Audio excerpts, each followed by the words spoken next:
और गुरु के तीन कांटेक्ट होते हैं बोलते गुरु जी, एक तो शारीरिक, मानसिक और आत्मिक। तो इसका मीनिंग क्या है?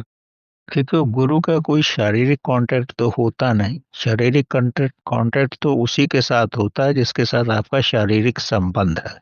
गुरु के साथ कोई शारीरिक कांटेक्ट नहीं होता। गुरु के साथ या तो मानसिक कांटेक्ट होता है या आध्यात्मिक कांटेक्ट होता है। मानसिक कांटेक्ट में वो आपको डायरेक्शन और ज्ञान देता है, और जब आपका ज्ञान की वृद्धि हो जाती है तब वो आपकी चेतना का विकास अपने आध्यात्मिक रूप से करता है। तो यही दो रास्ते हैं। शुरू में तो मानसिक रूप से आपको ज्ञान देता है, आपको इस योग्य बनाता है, और फिर बाद में जब आपका विकास हो जाता है तो उसके बाद उसको आध्यात्मिक रास्ते पे ले जाने का प्रयत्न करता है। चलते तो आप खुद ही हो ना। शुरू में गुरु आपको चलना सिखाता है, तो पहाड़ की चढ़ाई तो आप खुद ही चढ़ोगे ना। जी। गुरु जी, ये जड़ वस्तु भी गुरु हो सकती है, जैसा धन्ना जाट था, उसको सिलबट्टा दे दिया, उसके गुरु ने सिलबट्टे को ही मान के निष्ठा करके उसने उसमें से भगवत प्राप्ति कर ली। ये इस जड़ तरह वस्तु भी हाँ, कैसे हो? इस तरह की बहुत सारी कहानियां हैं, कविंतियां हैं हमारे धर्म शास्त्र में। ऐसा बहुत कुछ होता है। होता क्या है कि व्यक्ति का मन भी डेवलप नहीं होता और चेतना भी डेवलप नहीं होती, सिर्फ उसका शरीर ही डेवलप्ड होता है। तो वो शारीरिक रूप से उनको बोल देता आप ये करो।